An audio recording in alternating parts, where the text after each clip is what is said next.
The poll results are in, and this wool roving by Heavenly Wools in New Zealand was the winner. So this is what I am going to spin next. So I'm going to undo the braid. So you got to find the end where the braid started from, and then you can just very easily pull it and it will come undone. If you try to do this from the opposite end, you can't, and it will just take forever. You'll just be unbraiding it. All right, so I'm just checking out the fiber and deciding how I want to spin this. So I'm going to just take a portion off lengthwise. And the next step is to grab the waste yarn that is on the bobbin and work it through the flyer, and then grab your orifice hook and pull it through the orifice.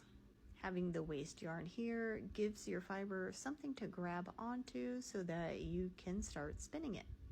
So here I'm just checking the length or the staple of the fiber to get a feel for how far away my hands have to be in order to draft it easily. If your hands are too close, you won't be able to draft it. When you start spinning, you're going to have to kind of help guide that initial waste yarn and the bobbin to start grasping it and getting it to go around the bobbin.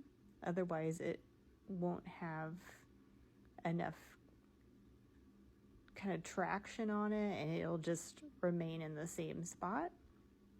So that's what I'm doing right now, just getting things started. And you can see that our fiber has now grasped on to the waste yarn and we are off and running with spinning. And here's a more zoomed in angle so you can see what the fiber looks like before where I am pinching it and after where it's becoming the yarn and has the twist in it.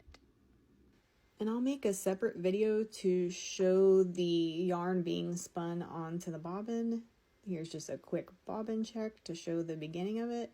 The full thing took a bit over an hour, and at the end, I always wrap my yarn around the tension peg until I am ready to remove the bobbin from the flyer, which I showed that process in a different video.